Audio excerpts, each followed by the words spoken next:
O Balanço Geral começou na segunda-feira uma série de entrevistas com os candidatos à prefeitura aqui de Cascavel. São sempre 15 minutos disponíveis para cada candidato falarem sobre as suas propostas, responderem aqui aos nossos questionamentos.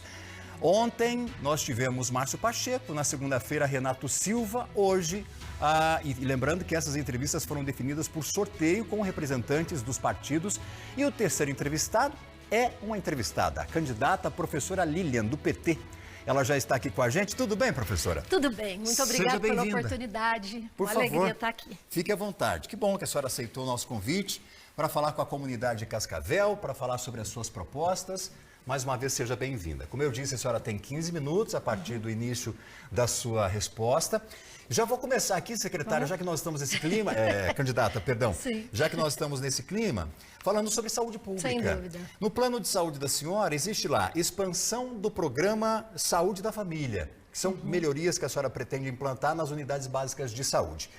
A minha pergunta é, como a senhora pretende fazer isso com o orçamento já previsto para o ano que vem? Primeiro, agradecer a oportunidade, cumprimentar você que está aí na sua casa e acompanhando, né, as propostas, porque é você que decide quem vai governar a cidade nos próximos anos. Perfeito. Com relação à saúde, sem dúvida, hoje é a questão central da nossa cidade, né, e a ampliação de equipes na saúde em todos os espaços, né, em todas as unidades, é uma coisa urgente, né, pela demanda, para atender esse ponto do nosso plano de governo, a tratativa é direto com o governo federal, né? Porque a gente precisa dimensionar a situação em que estão colocadas, né, as pessoas aqui na nossa cidade que precisam de atendimento médico, a dimensão, a demanda regional deste hospital, para que a gente possa qualificar a Cascavel para ter uma atenção específica em relação às demandas da saúde. E nesse sentido, nós temos uma porta muito aberta no governo federal, né? Inclusive mediado pelos nossos deputados, pela presidente Gleice Hoffmann, e a gente já tem visitado o Ministério da Saúde para encontrar os caminhos onde a gente possa ampliar as políticas que nos chegam, dada a demanda que é mais do que comprovada. Mas nesse caso, na prática, seria o quê? A construção de novas unidades, a reformulação, a contratação de pessoal? Num primeiro momento, a gente precisa olhar para esse orçamento, que é muito confuso, porque eu, como vereadora, aprovo um orçamento que é alterado constantemente. Então, você não tem uma dimensão de previsão planejada, né? O tempo todo, a gente está aprovando leis que tira dinheiro daqui, põe ali, a gente não consegue visualizar exatamente como é a realização do orçamento. Segundo, é o pacto federativo, como é que é o recurso que vem do Estado, que é o gestor da saúde, né? É pelo Estado que o recurso federal entra, mas também a necessidade da gente caracterizar as demandas específicas. Eu não acho que a gente precisa de construção agora. Para além da policlínica, que é uma conquista nossa, né? A gente já conseguiu os recursos do PAC para construir uma policlínica regional que farão atendimentos emergenciais e exames. Isso vai desafogar UPAs e HU.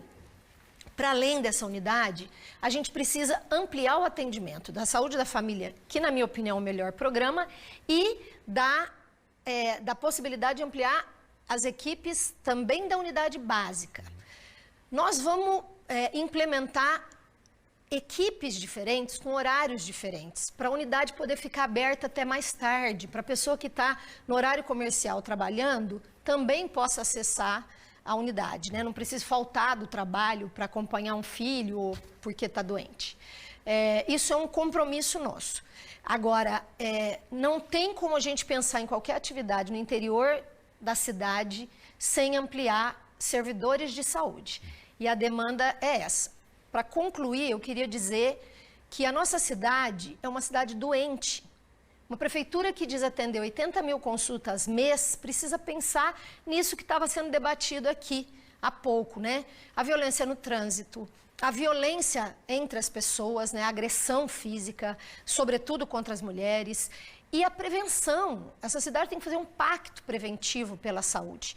Isso multiplica? Comida de qualidade com baixo custo, esporte nos bairros, lazer, boas relações sociais. Deixa eu continuar falando com a senhora sobre saúde. A gente vive um boom muito grande de pessoas adoecidas mentalmente. Isso. No seu plano, a senhora faz questão de mencionar a ampliação do atendimento psicossocial. Pois é. Nós temos uma rede aqui em Cascavel Sim. que funciona, que atende. Sem dúvida. Mas de que maneira a senhora gostaria de mexer nesse cenário, nesse sistema, para melhorar o atendimento ou para ampliar? Porque isso também impacta no que acabamos de dizer. Isso. Acidentes de trânsito, brigas, Perfeito. que impactam lá no HU. Relações de trabalho com assédio, né, com desrespeito. Então a gente tem que fazer um pacto pela boa convivência, mas isso tem que ser amparado por questões concretas, reais, né? Desde isso que a gente pensa em saúde, cultura, esporte, vaga para as crianças no CMEI, mas com relação especificamente à ampliação do atendimento da saúde mental, nós precisamos entender que em todos os espaços o poder público tem que estar presente com esse apoio de contribuir com a saúde mental, a própria gestão dos espaços públicos, pensar como é que você estabelece relações hierárquicas nos espaços públicos, como é que você pactua novas relações entre os usuários e os servidores, porque o servidor está em pequeno número em todas as secretarias e é ele que enfrenta diretamente o usuário e que num serviço que não está dando conta, acontece muita tensão. Então a gente precisa de pensar um projeto, e a rede é um canal fundamental, de atendimento da saúde mental na escola, no posto de saúde, no ambiente de trabalho, na rua, na praça, e estimulando práticas saudáveis na nossa cidade. Mas até aqui a senhora falou apenas no campo das ideias. Isso. Na prática, para ilustrar para os nossos telespectadores, a senhora tem um cenário já formado, criado, para garantir essa estrutura? Olha, fundamentalmente a gente precisa reorganizar as equipes. E eu não estou falando da saúde, estou falando da assistência, da educação, né? De todo o serviço público, da segurança, né? Todos esses, primeiro, precisa capacitar esses funcionários e repensar a gestão. Repensar uma gestão que seja mais generosa, mais solidária, que a gente não faça enfrentamentos que leve imediatamente o servidor a pedir licença para fazer seu tratamento de saúde e muitas vezes nem retorna. A gente tem assistido isso na educação. A gente está falando de um problema mais pontual, relacionado aos servidores públicos, é isso? Porque me parece que isso transborda, o serviço público transborda o adoecimento para o cidadão que não é atendido em tempo razoável, ou para a família que perde alguém na fila, ou para a família que tem uma criança autista na escola. Nós precisamos fazer com que isso é o papel da prefeitura, esse diálogo se amplie para toda a sociedade. E, fundamentalmente, ouvir a família, ouvir o paciente no posto, ouvir os servidores, né? Ninguém tem a saída mágica. Mas o nosso governo vai apostar no pacto, no debate, obviamente na ampliação de profissionais, mas num projeto mais saudável de relações. Bom, isso que eu vou perguntar agora com a senhora tem a ver então com isso que a senhora acabou de dizer, só que dentro da educação. Teu plano de governo tem Cascavel de todas as vozes, que promete uma reestruturação em toda a cidade. Como que a senhora pretende então atuar, caso seja eleita lá no próximo dia 6 aqui em Cascavel, nesse cenário, dando voz a todo mundo? Então, essa é uma questão muito cara, por isso é central na nossa proposta de governo. A nossa cidade é dividida em territórios e hoje esses territórios cumprem um papel muito pontual, né? O território cidadão, que é um espaço do poder público municipal. O nosso governo implantará nestes territórios a porta da prefeitura. Então, a tentativa é de já organizar os equipamentos sociais, a escola, o posto de saúde, os programas da assistência, para que possam criar e fortalecer conselhos comunitários, porque a gente precisa atender as regiões de Cascavel de forma muito diferente. Tem bairros que têm muitas coisas que outros ainda não têm. Né? Tem bairros que não têm problemas com relação ao transporte, por exemplo, e outros que têm muitos problemas. Então, o nosso governo vai começar ouvindo a especificidade das diferentes regiões e coordenar a ação da prefeitura por meio dos equipamentos sociais que a gente já tem, a partir destes territórios e desse diálogo. Claro que isso é um trabalho de construção, mas ouvir tem sido um dos maiores aprendizados na minha vida pública. Seguimos aqui com educação. Eu tenho perguntado desde segunda-feira para os candidatos que passaram por aqui sobre a questão que é muito problemática em Cascavel, que é a fila no CEMEIS, né? São aproximadamente 4 crianças aguardando por uma fila e a gente sabe que o impacto disso na sociedade, mas principalmente na família, é muito grande, porque a mãe, principalmente, deixa muitas vezes de ter a sua atividade profissional para ficar com a criança e tudo mais. Vamos lá, vamos falar sobre prática. O que a senhora tem dentro da educação para minimizar esse efeito? Nós vamos zerar a fila do CEMEI em 4 anos. Nós vamos, Valdinei, porque isso é urgente, isso é constitucional, isso está na LDB, isso impacta a vida das famílias imensamente mais sobre as mulheres e também no desenvolvimento infantil. As crianças precisam da escolarização desde o início da sua vida, né? De socializar, de aprender, né? Porque o CEMEI é um lugar de aprendizagem. Sabe por que nós vamos dar conta dessa fila? Primeiro, alguns candidatos têm dito, mas nascem quase 500 crianças por mês, então nunca vai terminar a fila. Nascem crianças e saem crianças do sistema. As crianças saem do CEMEI porque atingem idade e já vão para a escola. Então, esse fluxo não é verdade que só aumenta. Segundo, se nós já temos um acumulado, e o próprio governo atual diz que 184 milhões são necessários para zerar a fila do CEMEI. Nós vamos buscar 184 milhões. Eu imagino que 100, 120 sejam em obras estruturais. Cerca de 60 milhões em pessoal, né, em professores e profissionais da educação. Primeira coisa, o volume de salas de aula que nós temos hoje não estão plenamente ocupadas na educação infantil. Tem cerca de 20 salas fechadas, porque não tem professor. Então, essa fila já podia estar menor, né, num grande número.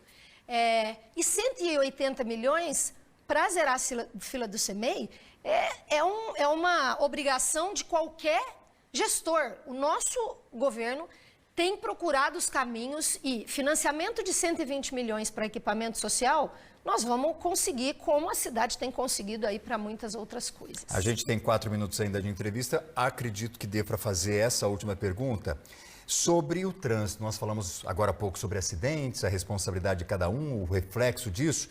E eu menciono que no seu plano tem incentivo ao uso de bicicletas. É um programa de incentivo ao uso de bicicletas, garantindo assim uma acessibilidade, uma mobilidade muito maior dentro de Cascavel. Sem dúvida. A gente tem esse incentivo, mas o que vem junto dele para garantir isso, né, se tornar real? Isso. Primeiro, pactuar com empresas privadas, como fazem alguns bancos, para que a gente tenha esse sistema de você pegar uma bicicleta num lugar, chegar onde você precisa estar e deixar a bicicleta lá. Segundo, a gente pode estimular a compra de bicicletas por equipamentos públicos. Por exemplo, eu venho da Unioeste e sempre imaginei a Carlos Gomes com uma grande ciclovia e a própria universidade garantir, como outras universidades fazem, um estoque de bicicletas em comodato para os alunos. Acho que a gente pode, numa cidade plana, na sua maioria, investir em ciclovias seguras também vai nos ajudar a ampliar a educação no trânsito. O trânsito é um problema de saúde pública, como acabou de ser mostrado aqui pela RIC, e também tem a ver com saúde mental, tem a ver com segurança, tem a ver com qualidade de vida. Se Cascavel passar a pedalar, a gente também vai ter atividade física e a gente vai ter fluir mais, né, mais agradável nessa cidade. Então, acho que a cidade se presta muito bem à ciclovia, à via desses ciclomotores que tem aumentado, né, para quem ainda não tem resistência para pedalar. Mas acho que um programa que comece a pensar nos bairros, né, e que estimule cada vez mais o espaço do outro veículo para além do carro, é algo que só vai trazer benefício para a nossa cidade. Perfeito. A gente tem 1h57 agora para a senhora fazer as suas considerações finais. Se direcionar ao seu público, aos seus eleitores, pedir o seu voto, fique à vontade. Estamos, então, nos colocando como candidata a prefeita, minha vice é a Mônica, e a gente entende que há tempo de Cascavel colocar mulheres no poder. Nós temos acompanhado o avanço do espaço das mulheres em todas as áreas, não porque as mulheres melhoraram, mas porque elas passam a lutar por fazer aquilo que sempre souberam fazer. A gestão pública não é diferente. O nosso projeto, junto com a apresentação de 2 mulheres, traz todo o acúmulo dos governos do PT, do governo federal, em que o olhar primordial é para quem mais precisa de política.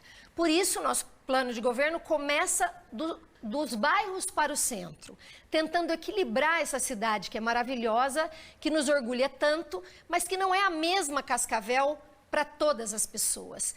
Esse é o nosso sonho, que Cascavel seja uma cidade incrível para todo mundo, que as pessoas tenham o direito à cidade, o direito a se locomover com segurança, o direito à vaga no CEMEI, escolas de qualidade, um ambiente mais saudável em todos os sentidos, diminuindo a necessidade do posto de saúde.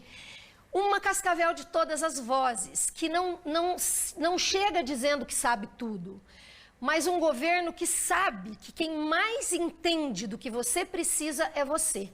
Então a gente precisa ouvir quem está no trabalho, quem está no lazer, quem está no esporte, quem está construindo com suas mãos a riqueza dessa cidade. Você precisa ser o interlocutor primeiro. Nós vamos fortalecer os conselhos representativos dessa cidade e dialogar com as entidades, com os movimentos sociais. Vamos efetivamente abrir essa cidade para ouvir e devolver tudo que a cidade deseja. Por isso, vote professora Lilian e Mônica. Candidata. 13. Obrigado, candidata. Muito obrigada, Boa sorte Aldinei. para a senhora. Prazer enorme. Saúde na jornada aí, tá? Muito obrigada. Amanhã nós teremos mais um entrevistado aqui no Balanço Geral. Será a vez do candidato à Prefeitura de Cascavel, Edgar Bueno.